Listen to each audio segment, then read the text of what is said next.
नमस्कार दोस्तों।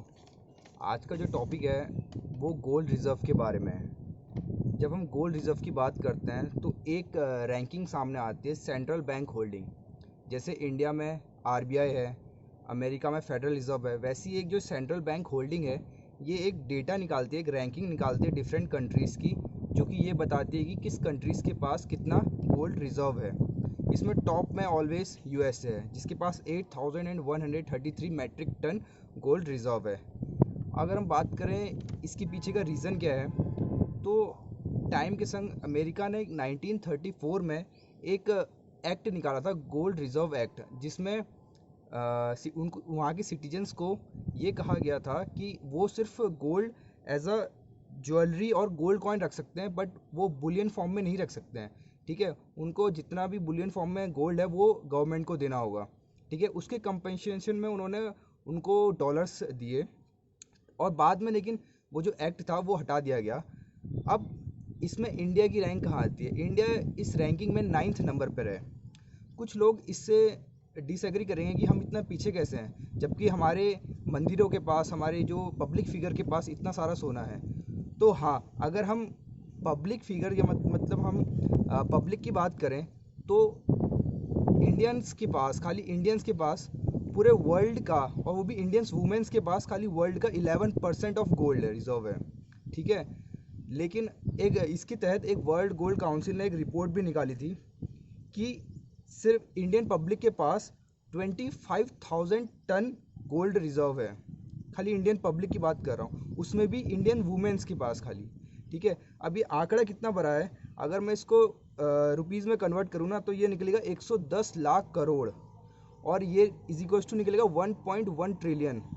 इतनी तो बहुत सारे देशों की नॉमिनल जीडीपी भी नहीं है जितने हमारे इंडियन वुमेन्स के पास गोल्ड रिजर्व है खाली। जैसे कि स्पेन, इंडोनेशिया, सऊदी अरेबिया जैसे देशों के पास नॉमिनल जीडीपी नहीं है इतनी। और जो एक गोल्ड वर्ल्ड गोल्ड काउंसिल है, इसने तो अभी तो ये मंदिरों के पास जो सोना है, हमारे मंदिर टेम्पल्स के पास जो सोना रिजर्व है, उसको तो काउंट ही नहीं किया है, क्योंकि वो अभी अप्रॉक्सीमेट लगाना मुश्किल हो रहा है।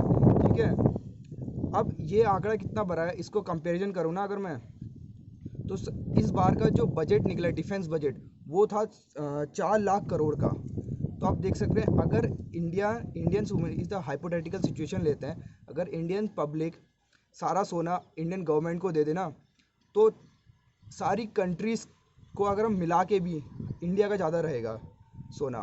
ठीक है, अगर हम सारी कंट्री जो ये लिस्ट में रैंकिंग में है उनका सोना मिला भी दे सबका, तब भी इंडिया का ज़्यादा रहेगा। अब इसके कुछ डिसएडवांटेज भी हैं। जैसे अब हमारे एंसेस्टर्स को तो पता था कि गोल्ड इज़ द वेल्थ, सोना ही मुसीबत के टाइम हमें संभालेगा, कह सकते हैं।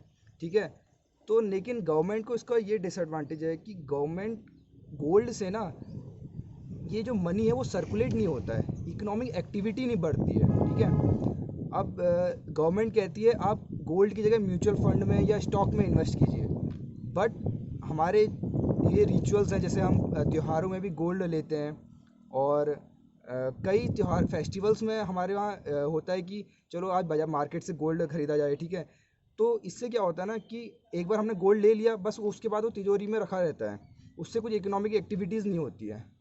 ये हमारा इंडियन रिचुअल्स में ऐसा फॉलो किया गया है। अब इसके कुछ एडवांटेज भी निकल के आए। जैसे ये लॉकडाउन में जिन फर्म के या इंडस्ट्री के बंद हो चुकी थी, जिनके पास गोल्ड था, उन्होंने पूरा लॉकडाउन गोल्ड से ही लोन लिया है।